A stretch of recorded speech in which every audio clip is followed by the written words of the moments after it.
con el auspicio del Grupo Digama. Bienvenidos a Rumbo Minero. Bienvenido, César. Qué gusto, Jorge. ¿Cómo estás? Bien, esta semana tenemos como invitado, para empezar, a Jaime de Altaos, muy conocido, periodista y antropólogo además, para esa mirada como periodista y antropólogo para el tema de los problemas sociales y cómo este gobierno está tratando a la minería en este primer año. Eso va a ser bien interesante.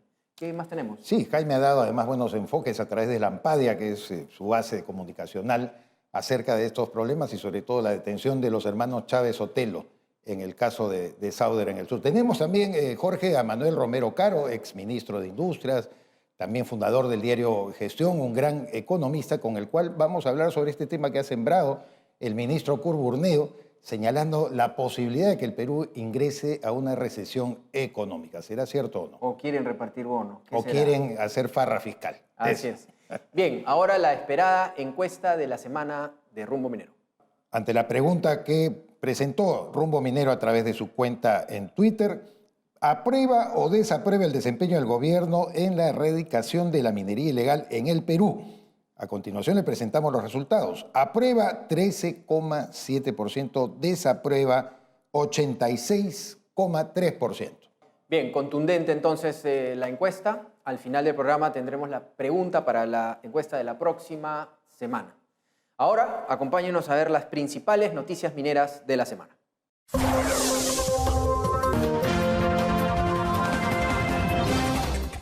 Gracias, Jorge. Estas son las principales noticias mineras de la semana. A través de un comunicado oficial, MMG Limited, operador de las bambas en Apurímac, aseguró que sigue comprometido a trabajar en estrecha colaboración con el gobierno de Perú y los miembros de la comunidad para cumplir sus compromisos y entablar un diálogo transparente y constructivo con el objetivo de llegar a un acuerdo duradero.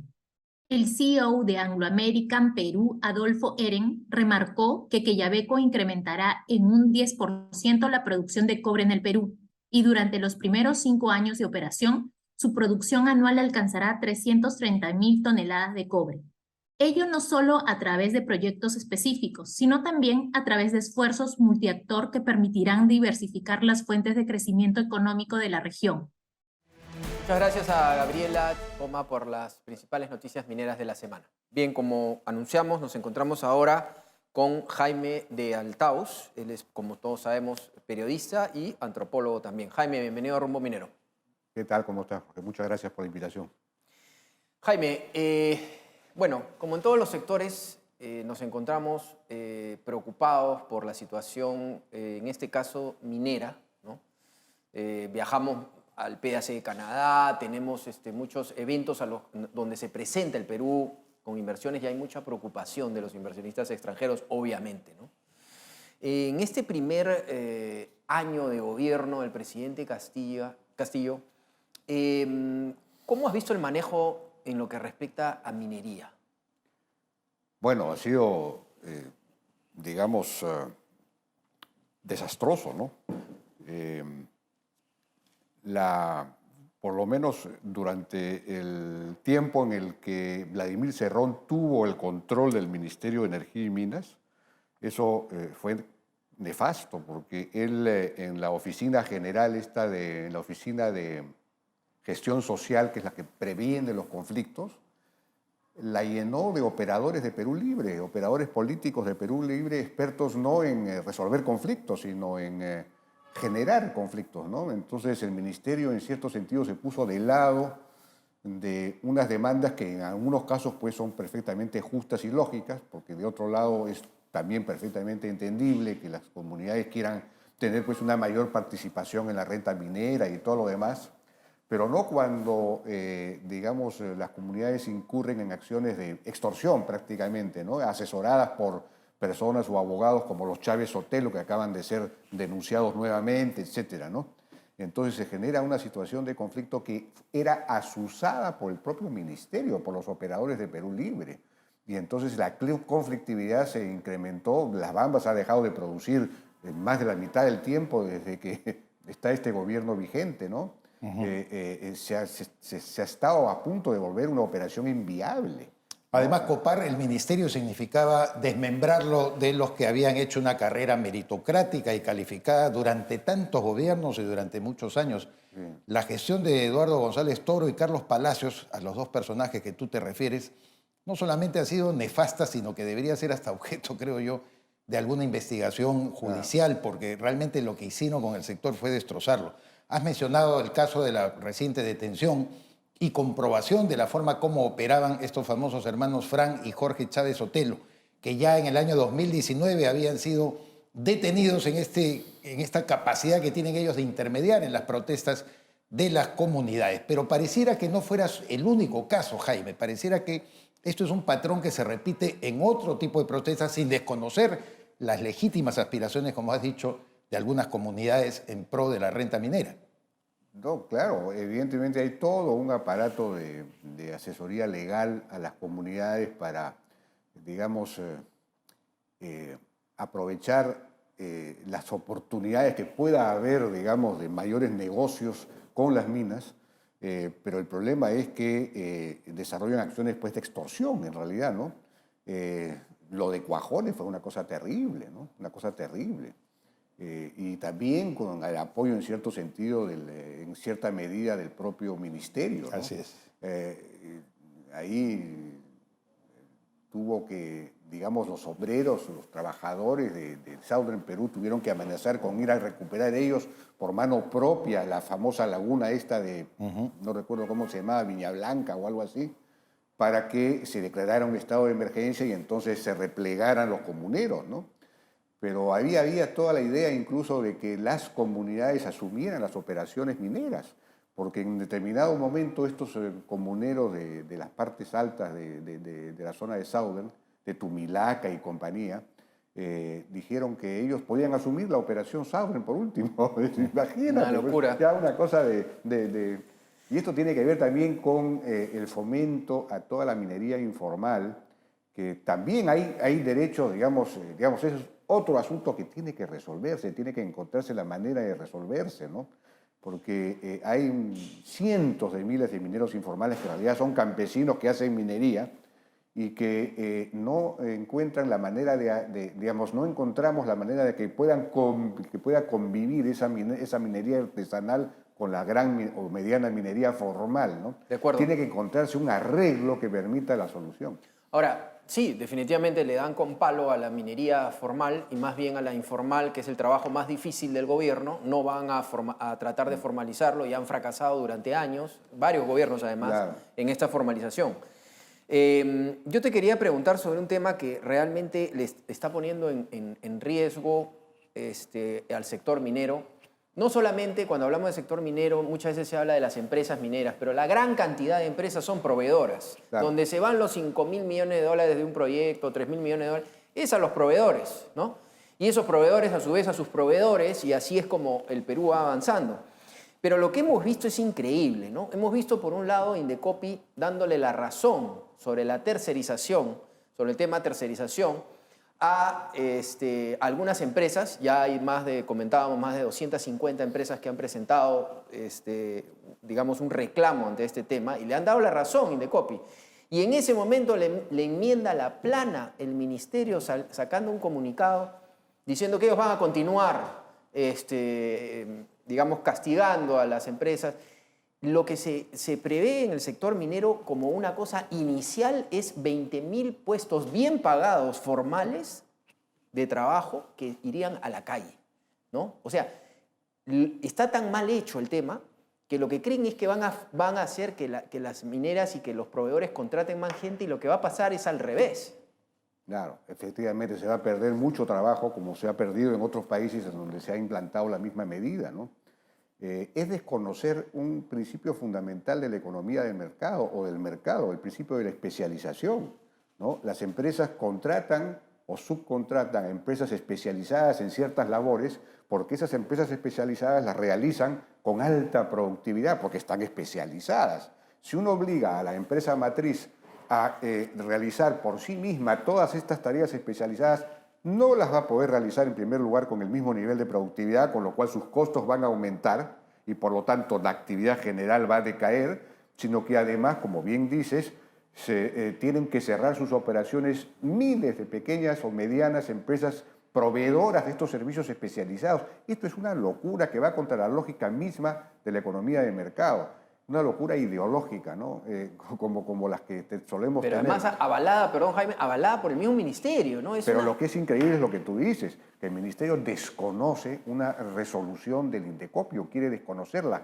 Ya no hay Estado de Derecho. Y es una cosa increíble. Quieren insistir en la fiscalización de aquellas empresas que no estarían aplicando esta norma, desconociendo esta resolución del Indecopi. Y están en plan de guerra, en son de guerra, ¿no? Porque están sacando videos, por ejemplo, con testimonios de algunas personas. Es decir, están en plena batalla, ¿no? Es una cosa Ideológica total. Totalmente claro el tema. Jaime, nos aproximamos a elecciones regionales y municipales y el balance que suele hacerse, sobre todo de las regiones y municipios que tienen canon, impuestos, regalías del sector minero, es su baja ejecución. Y no solamente la baja ejecución, sino los casos de corrupción que estamos conociendo, que son absolutamente horizontales en todas estas zonas. Frente al proceso electoral, ¿qué es lo que debemos hacer? ¿Cómo debemos promover una visión distinta para la ejecución apropiada de esas regalías, de los impuestos que se cobra a la minería? Bueno, esa es una muy buena pregunta, porque esa es una de las grandes desgracias, digamos, del país, ¿no? La minería ha generado mucha renta, 40.000, 50.000 millones de soles en canon, y este canon se ha desperdiciado. Digamos, su destino debió ser el desarrollo de las zonas mineras, ¿no? Las regiones mineras, y lo que ha producido es mucha corrupción, ha producido conflicto incluso, las cosas, o obras que no se terminan. Y entonces aquí lo que se requiere es una reforma profunda del canon como tal, de su ejecución, ¿no es cierto? Debería ejecutarse pues a través de... ¿Es buena idea adjudicar directamente a las comunidades como se pensó?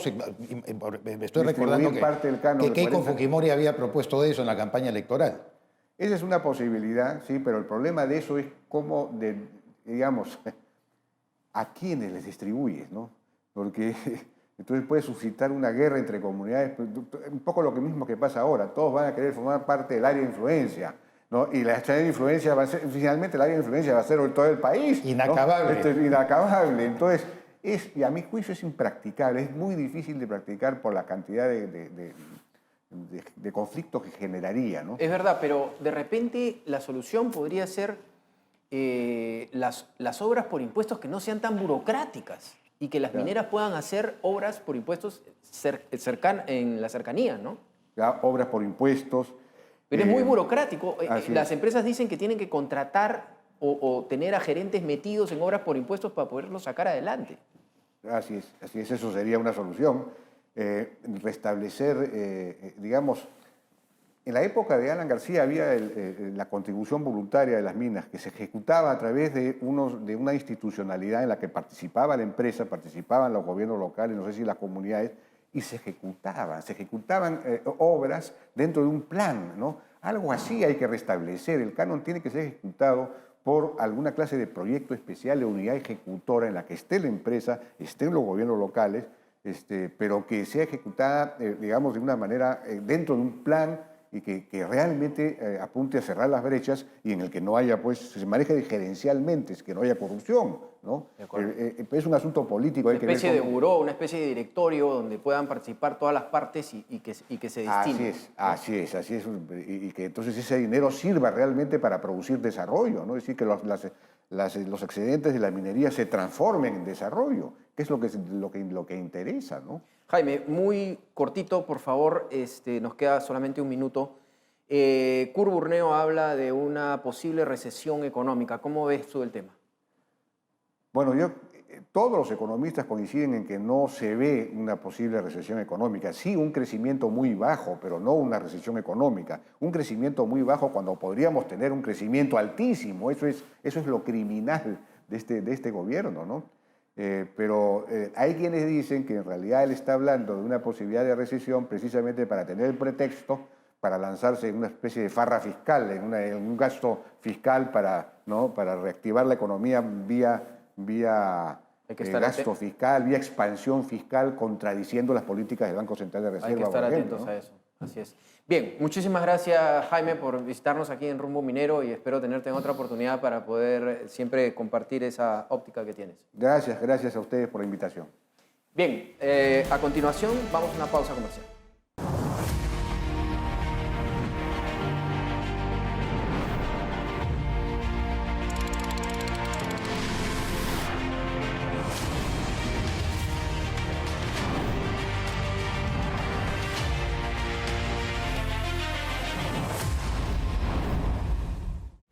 Bien, en nuestro bloque América Mining estamos como siempre con nuestro amigo José González desde Wall Street, Nueva York, en exclusiva para Rumbo Minero. José, ¿cómo estás? Bienvenido. Gracias, Jorge. Un placer estar en el programa, como todas las semanas. Bien, el tema que has desarrollado un poco y que queremos que nos cuentes más, muy interesante, es el fin de semana pasado en South China Morning Post, el diario en inglés más antiguo e importante de Hong Kong, publica un artículo que ha llamado mucho la atención en la prensa especializada en minería. Según el artículo, los minerales críticos serán la próxima primera línea en rivalidad entre China y Estados Unidos. O sea, tendremos una rivalidad de estos dos monstruos por los metales críticos y menciona al Perú como parte de esa rivalidad. ¿Qué dice South China Morning Post al respecto? Cuéntanos un poco. En efecto, Jorge, el artículo en el diario Hong Kong cita un reporte recientemente publicado por el Journal Science and Technology Review de los Estados Unidos, que es la publicación de Lawrence Livermore National Laboratory. ¿Por qué es importante? Este es el laboratorio público, nacional, estatal, vinculado a energía nuclear, ciencia y tecnología, vinculado a la seguridad nacional. Y es muy sintomático que lo haya publicado y que el South China Morning Post lo reproduzca. Es un paper de dos investigadores chinos, de 5 en total, Xiao Zhen y Wang Peng, de la Universidad de Ciencia en Jiangxi, y la Academia de Innovación de Jiangyin, de la misma universidad. Es decir, de alguna forma, recuerda que en China nada sucede sin que el gobierno lo apruebe. Por lo tanto, este paper se está interpretando como la posición formal oficial de la República Popular China de cara a los metales críticos y dice que China debe forjar alianzas con países amigos para la procura de minerales críticos en la medida que los Estados Unidos y sus aliados buscan modificar las cadenas de abastecimiento globales para recortar la dependencia con China. Dice que tales alianzas son indispensables para desarrollar la ruta de la seda y controlar el riesgo de escasez de metales claves que aseguren el abastecimiento de mineral a China. China debe enfocarse en fortalecer la cooperación con países productores de minerales, participando en las vocerías conjuntas en programas de comercio internacional. Dice el reporte y el paper que Estados Unidos está cambiando su política con relación a los minerales críticos, pasando de la oferta a cuestiones políticas y diplomáticas que van a afectar la competitividad estratégica, y el gobierno chino interpreta, o estos analistas chinos, estos académicos chinos, como una intención de desglobalizar y desplazar a China, atentando contra el desarrollo de China. El paper además señala que Estados Unidos domina el sistema global de gerencia de recursos, que los metales se transan en el London Metal Exchange, que se cotizan en dólares, y que eso haría que se reduzca la participación de China en el desarrollo económico de los minerales críticos y de la propia nación. Y el Departamento de Recursos Naturales de GB en China dice que la dependencia china es particularmente importante en minerales de hierro, concentrados de cobre y bauxita, siendo Perú y Chile los proveedores estratégicos del mineral de la electrificación, lo cual subraya esto que ya había señalado de S&P, que viene una guerra del cobre, una lucha por los recursos en donde los Estados Unidos y China van a competir por los mismos, y Perú es absolutamente clave en la medida que las reservas de cobre en el Perú son las mayores en el mundo, y de desarrollarse planes de inversión como los que ha anunciado Southern y que resaltaba Rumbo Minero harían del Perú acaso el primer productor de cobre en la próxima década. En efecto, hemos venido conversando sobre eso, José, y resulta muy interesante este nuevo panorama. Yo quería invitarte a revisitar un poco el sector petrolero, que la semana pasada también lo tratamos, dado que se ha conocido esta semana que la Occidental Petroleum acaba de autorizar a Berkshire Hathaway, la compañía holding que tiene nada menos que Warren Buffett, el sabio de Omaha, como le llaman ahí en los Estados Unidos, a adquirir el 50% de sus acciones, desatando una especulación en Wall Street tremenda, en el sentido de que Buffett, como se sabe, estaría buscando adquirir la compañía en su totalidad. ¿Qué anima a Warren Buffett de meterse en todo este tema, en este rollo? En efecto, César, nos toca hablar de petróleo. Tratamos de alternar temas semana a semana, pero el petróleo sigue siendo el foco de interés en los mercados de las industrias extractivas, como se llaman ahora los recursos naturales. Y es que Berkshire y Warren Buffett solicitaron a la Comisión Federal Reguladora de Energía una aprobación para adquirir hasta el 50% de las acciones de Occidental. Eso fue en julio 11 y fue aprobada porque la institución lo considera de interés público. Berkshire posee actualmente el 20% de las acciones comunes de Occidental, tiene $10,000 millones en acciones preferenciales y warrants, que son unos instrumentos financieros que le garantizan la compra de acciones a un precio fijo, que llevarían esta posición al 27%, excediendo los límites legales del 25%. En base al anuncio que se hizo el fin de semana, la acción subió 10% el lunes de esta semana que cierra, registrando un incremento del 146% en lo que va del año, subrayando la visión de Buffett, que hizo estas inversiones, César, antes de la guerra en Ucrania, que los precios del petróleo se dispararon. Con inversión en petróleo agrega su portafolio de energía, que tiene activos en servicios eléctricos, gas natural y energías renovables. La discusión es interminable en estos días en Wall Street si Buffett y Berkshire van a aspirar o no a comprar el 100% de la compañía.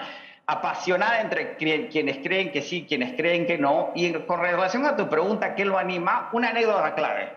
Hace 80 años, Buffett, cuando tenía 11 años, en 1942, hizo su primera inversión en acciones en su vida. Compró 3 acciones preferenciales de Cities Services, una compañía de petróleo que fue adquirida en 1982 por Occidental.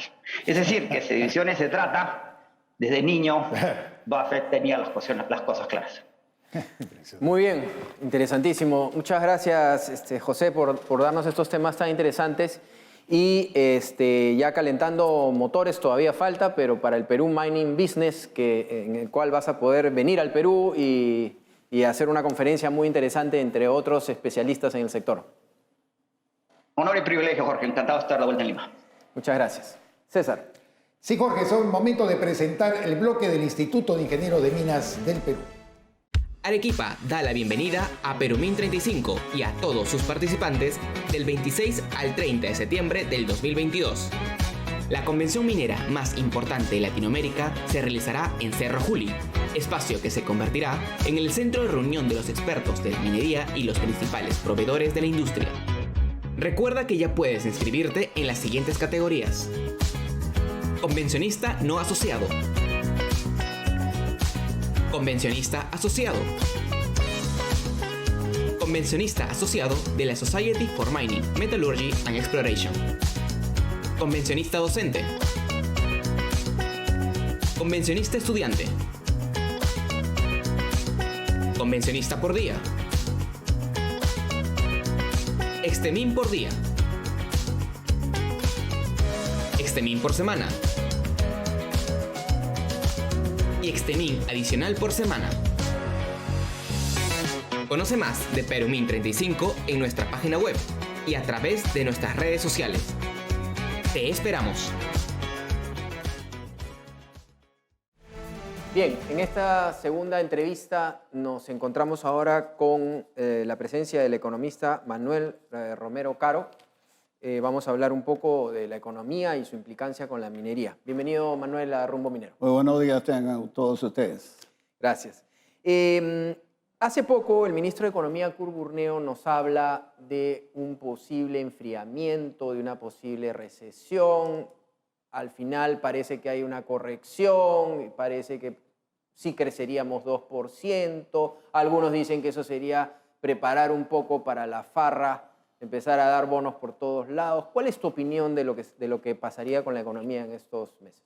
Bueno, una de las profesiones más arriesgadas que debe existir actualmente es hacer proyecciones sobre Perú, porque hay tantas variables y las cosas cambian diariamente, que eso puede afectar no solamente al Perú, afuera también, por ejemplo, no se sabe si hay una discusión en Estados Unidos si es que la FED, que está en un plan de contracción de política monetaria, va a dar otro ajuste de 0.75 o va a ser más suave.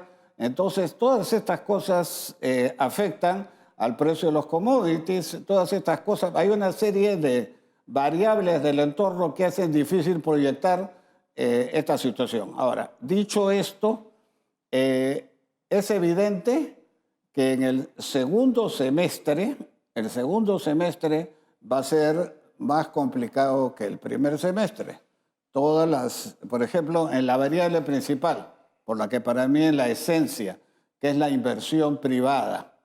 Pero del total de la inversión, el 80% es privada, 20% es pública. Esa trabaja acá tarde, mal y nunca.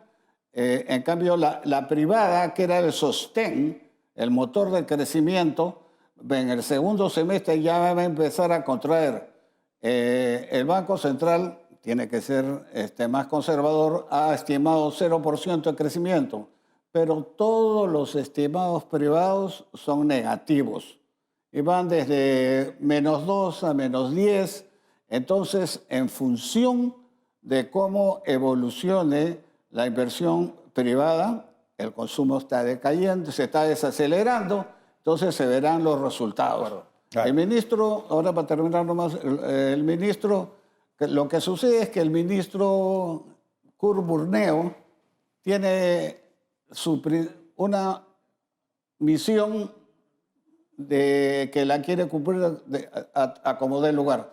Él juró el viernes en la noche, el sábado en la mañana, ya estaba en radioprogramas anunciando de que el crecimiento, con ese nivel de crecimiento no íbamos a ir a ninguna parte y que lo estaba dificultando era la elevación de las tasas de interés, la política monetaria del Banco Central de Reserva. O sea, del saque, el ministro rayó la cancha, inclusive el JP Morgan protestó por esa intento de violación de la autonomía del BCR, que sabemos que es constitucional. Entonces, hay que tomar con pinzas lo que diga el ministro en este sentido. En toda esta ecuación, Manuel, que tú muy bien la estás describiendo, ¿cómo deberían ser las políticas fiscales, sobre todo respecto a la minería, y también cómo debería ser desde el Estado la promoción de esa inversión privada que hoy por hoy pues, está retenida, dando cuenta de que efectivamente pues, la minería es un motor importantísimo para nuestra economía? Bueno, si vamos a entrar a ese tema, hay que retroceder un paso. Estamos en un gobierno colectivista, marxista, leninista, mariateísta, y cuya base, sus líneas centrales ya no son nuevas, las dijo en la campaña muy claramente que iba a haber un plebiscito, una asamblea constituyente, una nueva constitución, nuevas reglas del juego. Ninguna revolución se ha logrado en un ambiente de crecimiento, de paz y de armonía. Entonces ya partiendo de esa base, sabemos, se entiende mejor que la política antiempresarial, anti-inversión privada y especialmente el sector minero, pues la columna vertebral del país pasa por la minería. Y dentro de la minería ha agarrado pues, las minas más representativas. Entonces, del saque, con el primer premier, con Guido Bellido, ya le puso la puntería al sector de energía y minas y anunció la posible estatización de los yacimientos de Camisea. Se armó todo un barullo internacional y para combatir el fuego, al presidente Castillo no se le ocurrió otra cosa que echar gasolina al fuego. Y esto estuvo representado por el nombramiento de la segunda primera ministra, una conocida antiminera y que fue el puntal de la paralización de una serie de proyectos mineros, principalmente de Conga y Tía María. Entonces, no nos sorprendió cuando empezó a tratar de paralizar 4 proyectos mineros, entre ellos Inmaculada, del grupo Hochschild, y el tradicional papel de árbitro. En toda disputa entre los comuneros y los mineros hay un árbitro. Ese árbitro se supone que ese era el Estado. De acuerdo. Acá no había un árbitro, simplemente el Estado se alineaba con los trabajadores. Entonces, obviamente, eso es echar por tierra el ordenamiento legal vigente. A eso le sumamos una serie de declaraciones, como por ejemplo, a nosotros no nos interesa lograr una buena negociación con las mineras. Lo que nos interesa es que nos devuelvan las tierras que siempre han sido de nosotros. De acuerdo. Quería justamente, nos queda poco tiempo, 2 minutos. Hemos visto que la inversión minera en otros países, en eventos como el PDAC de Canadá, donde se ve pues, todas las inversiones del mundo, están subiendo. En el Perú, este año 0.8% estaría cayendo y se estima que el 2023 se podría contraer hasta un 15%. ¿Qué podemos hacer para contrarrestar este tema? Bueno, en mi opinión, actualmente las zonas mineras son zonas liberadas. Son zonas en las que no rige la Constitución y no rige el ordenamiento legal vigente. Entonces, lo primero, lo elemental, nadie va a invertir en esas condiciones. Entonces, lo primero que hay que hacer es restituir el imperio de la ley, eso es clarísimo. Entonces, menos mal, no espero que no sea flor de un día, hace unos días leí que la Fiscalía Provincial, me parece que debe haber sido de Apurímac, había realizado un mega operativo contra el grupo Chabelo de los hermanos Díaz Chávez. Los hermanos Díaz Chávez son asesores de una serie de comunidades y evidenciaron la manera tramposa y corrupta como estaban tratando de ganar. Pusieron un audio en el cual uno de ellos le decía al operador, ofrécele 100 grandes al juez. Y como pasaron días y no le contestaba, bueno, puedes ofrecerle hasta 140, pero de todas maneras tenemos que tener ese fallo. Entonces, toda una organización criminal alrededor de las empresas mineras. Entonces, esto no es novedad. Entonces, obviamente, se ha procedido a arrestar a los involucrados en este caso, en Cusco, en Apurímac, pero esa es una buena señal. Esperemos que no sea flor de un día, porque no hay manera de iniciar, de invertir, si yo te digo, pues sabes que no me interesa llegar a un acuerdo. Lo que me interesa es que me devuelvan mi tierra. Oye, pero yo le hago 1.7 millones a cada uno de ustedes para que podamos entrar al segundo tajo.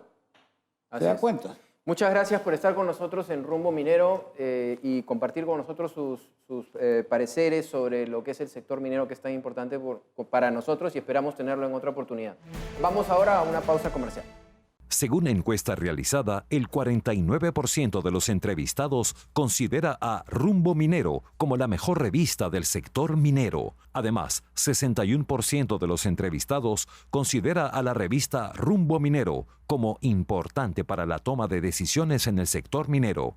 Fuente Ipsos. Vamos ahora a ver el bloque de los proveedores mineros. En Rumbo Minero TV damos pase al bloque de proveedores del sector minero. Bien, en nuestro bloque de proveedores mineros nos encontramos ahora con el señor Augusto Lastres Barrios, gerente de industrias de Bistoni. Dándole la bienvenida al señor Lastres, queremos preguntarle cuáles son los planes comerciales para el 2022, qué productos o servicios son los que más destacan y más requeridos del sector. Bienvenido. Jorge, ¿qué tal? Muchas gracias. Sí, mira, nosotros como la unidad especializada en negocios de industria de Bistoni, tenemos como plan para este año un crecimiento en el cemento industrial del 57%.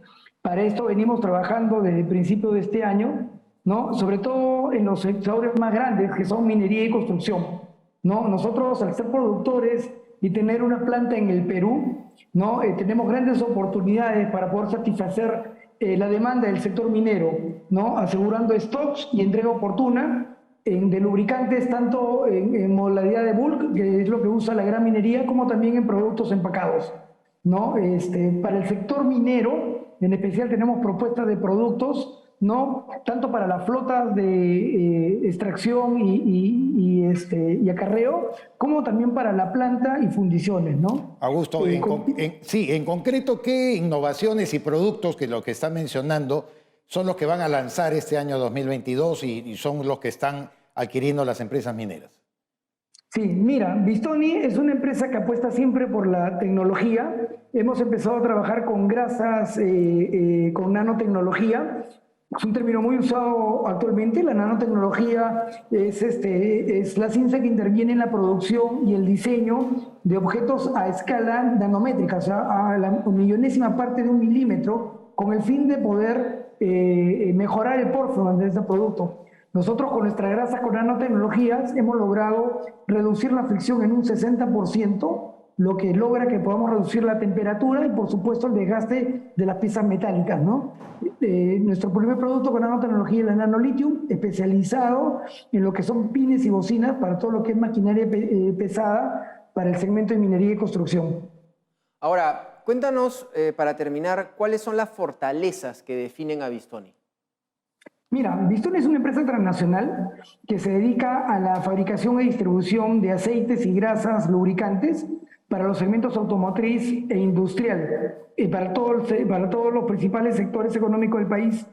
Yo creo que una de nuestras principales fortalezas está en que tenemos una planta principal en el distrito de Hong Kong, en 32.000 metros cuadrados, donde podemos almacenar hasta 3 millones de galones. Con esto podemos garantizar el stock y la entrega oportuna a nuestros clientes. Hoy por hoy que hay muchos problemas con el tema de las importaciones, yo creo que el hecho de que tengamos una planta en el Perú nos hace muy fuertes en eso, ¿no? Aparte de tener un laboratorio con tecnología avanzada, donde no solamente hacemos el control de la calidad de lo que producimos, sino también ofrecemos a nuestros clientes como postventa el análisis de aceite usado, con el fin de poder mejorar el performance de los equipos y así aminorar los costos de producción, ¿no? Y incrementar la producción, ¿no?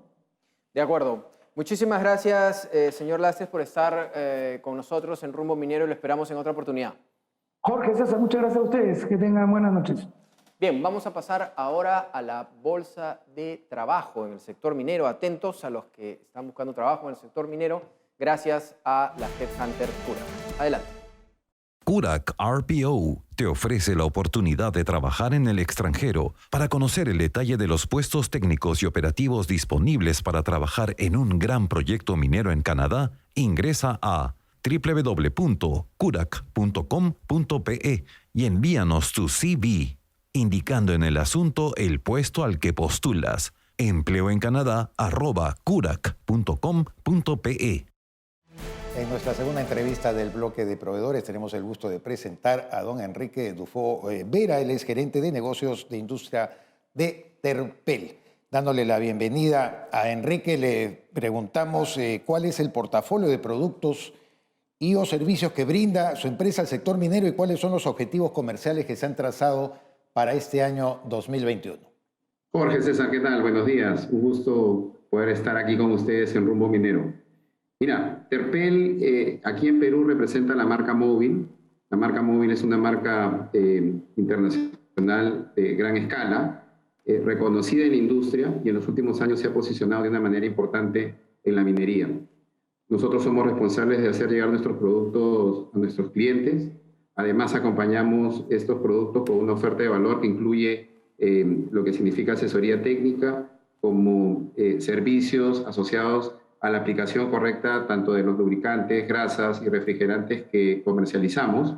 Y además incluimos servicios especializados dentro de las operaciones de nuestros clientes, como por ejemplo la operación de laboratorios en mina y programas que generan ahorros y beneficios, como por ejemplo lo que es el concepto de eficiencia energética destinado a reducir los consumos de tanto combustibles como energía eléctrica.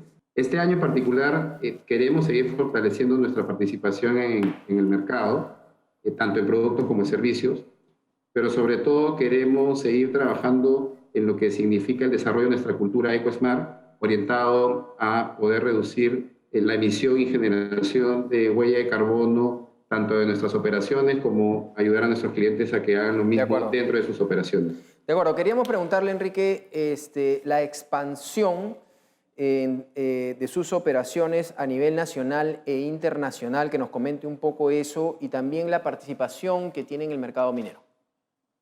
Sí, mira, en Perú actualmente tenemos una participación que ha venido creciendo a lo largo de los últimos años.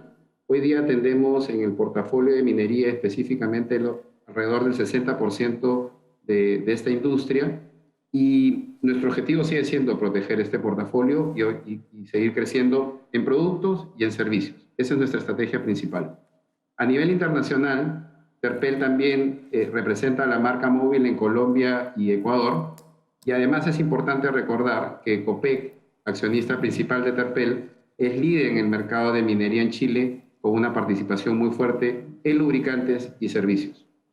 Finalmente, Enrique, quería preguntarte cuáles son las principales fortalezas que los definen como empresa y respecto a la competencia. Sí, mira, lo que nosotros nos ha venido distinguiendo en estos últimos años y nos ha permitido alcanzar esta participación es que nuestro compromiso principal es cumplir con nuestra oferta de valor, que se fundamenta en 4 puntos. El primero, la marca móvil, una marca robusta en términos de desempeño como producto, probado en la minería del Perú.